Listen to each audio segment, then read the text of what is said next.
Eitt best geymda leyndarmál Íslendinga í atvinnumálum geymt á Grenivík. Fáir Íslendingar þekkja fyrirtæki sjálft en vörurnar sem fyrirtæki framleiðir þekkja Íslendingar því betur. Farmastega var stofnað 2002 og framleiðsla hófst 2003. Það var hann tilkomið að Torfi Rafn Halldórsson og Jóna Freydís Jóhannesdóttir og Bergþóru Stefánsdóttir komu að máli við Sænes. Sænes dótturfélag Grýtubæjarhrepps og það henni fjármagnar hluta af þessu og þannig þetta tilkomið og upprunalega held ég að hugmyndin hafi verið svo að framleiða lyf og snyrtivörur og svo henni það ekki fyrir seinna sem að lyfjaframleiðsluleyfi fæst, ég held að síðan 2006 sem að það kemur inn og það var búið að framleiða snyrtivörur og svo pakka vítamínum. Og svo svona smá þróast þetta áfram og meðan við förum að framleiða töflur og breyka svolítið sviðið, hylkja, vítamín og fæðubótarefni og þess háttar. Hver ykkar eigin aðal framleiðsluvara? Það Apotek heitir það og svona sem ég segi, rekstrarvara heimilisins. Þetta er svona vara sem allir þurfa að hafa, eiga, til þess að gera ódýr og svona ekkert svona, eins og maður segir, neitt svona ekkert engin high-end lína, en bara svona góð rekstrarvara heimilisins. Já. Og þið búin að framleiða það allan þennan tíma? Já, þetta var framleitt frá upphafi margt af þessu og svo bara bæst í þetta svolítið. Já. En í dag, þið framleiðið fyrir marga aðila, hvernig ykkar starfsemi þá svona í grunninn í dag? Þið takja auku verkefni fyrir aðra?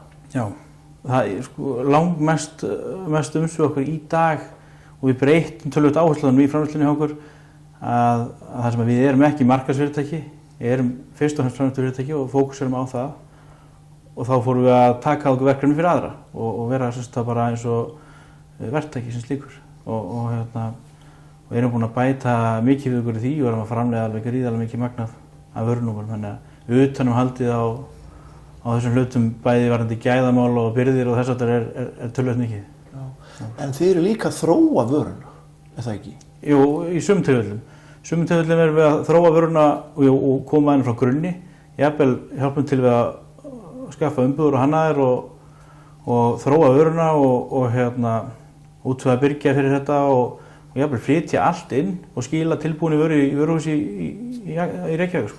Þannig að það er svona allar útgáfur af samningsformum. Bæði erum við að taka einstaka verkþætti, sem sagt þá bara áfyllingu, bara blöndun eða eitthvað slíkt, eða bara allt frá grunni og í tilbúinni vöru. Hvað heldur þetta sem mörg vörunúmer sem við erum með?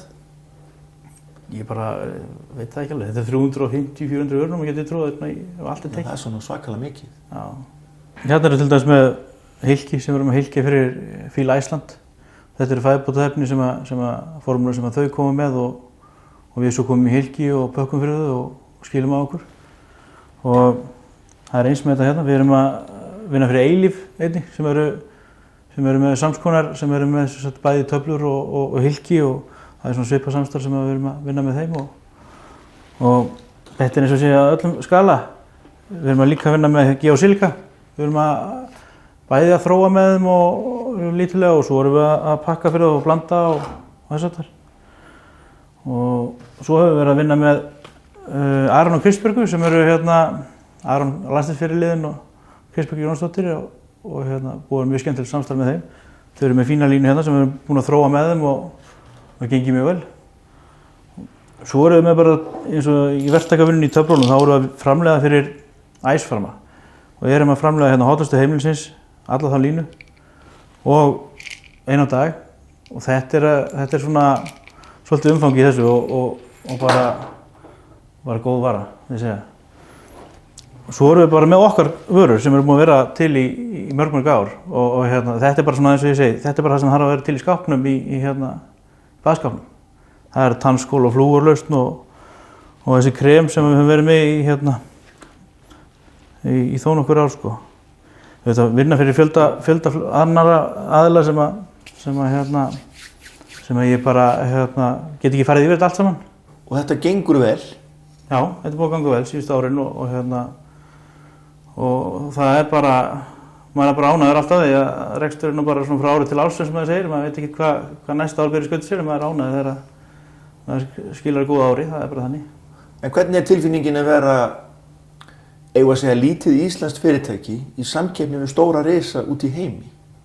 Já, svo við erum auðvitað vissulega í samkeppni, en á sumpart erum við að fókusera á allt annan hlut. Til dæmis eins og aðra sem að auðvitað verðum við ekki í samkeppni sem við verðum í framleiðslu á snyrtivörum sem framleiddar í milljón eintökum í Póllandi eða eitthvað slíkt. Heldur erum við að fókusera á það að geta fyllt sprotafyrirtækjum á stað og helst vaxið með þeim.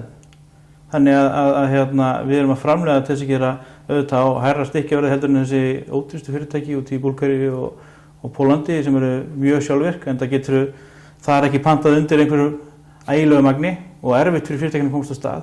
En við erum að brúa þetta bil svolítið. Já. Og helst að reyna að fylgja hann svo eftir og vaxa með þeim. Já.